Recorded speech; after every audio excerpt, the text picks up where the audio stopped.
Hello, my name is Ruth Udo, and for my audience, I have Jubilee, Chisom, and Ibukun. You've always been around the corner somewhere, possibly hiding or living your best life.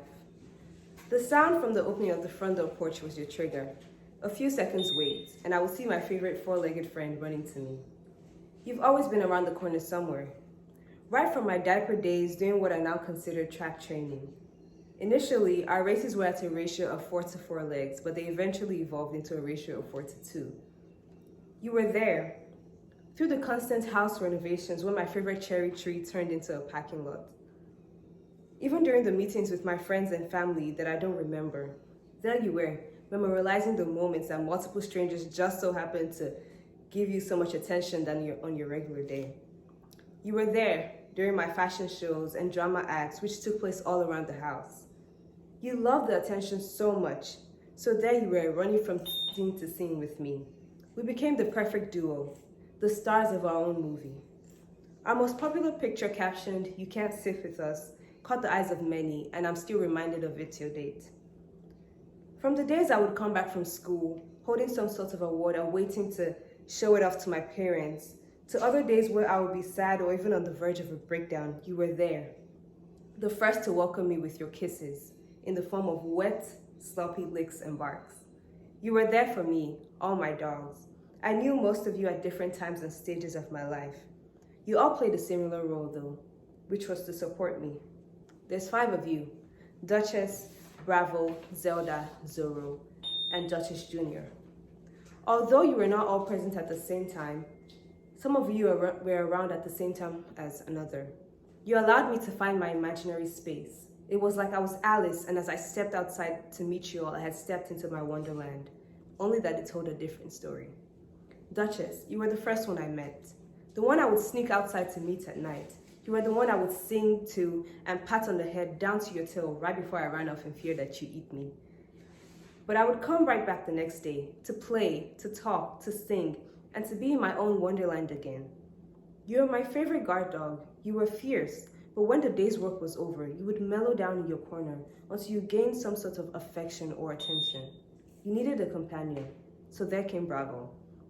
Bravo, you were a special one, mainly because you were the only bulldog ever in the family. I remember running from you and the famous tale I told about the dream I had where you chased me off till you bit my bum off. Other than that, you were a good dog.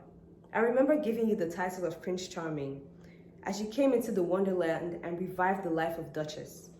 It was a job well done, thus the name Bravo. In all this, you helped me to find a safe space, an imaginary land, but an escape from reality where I could enhance my creativity.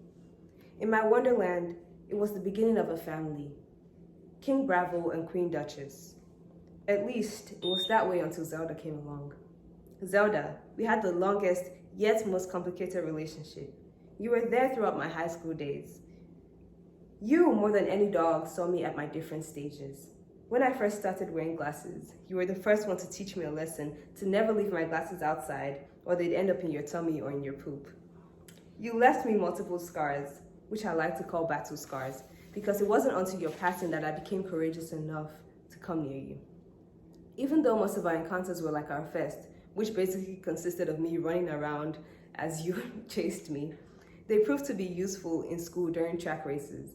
We met at a time in my life where I was still deciding what I wanted to be in life.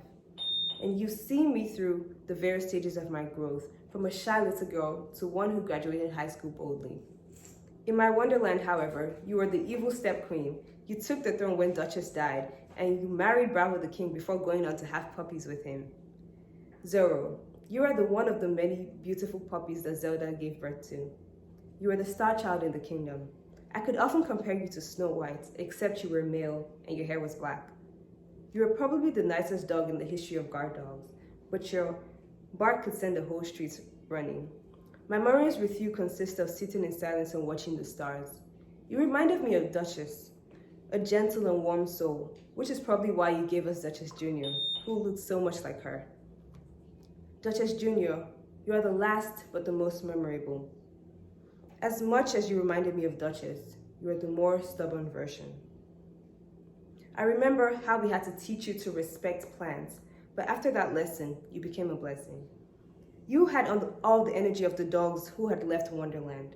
So each time I stepped outside, there you were, my hyper four-legged friend, waiting for me to come play with you.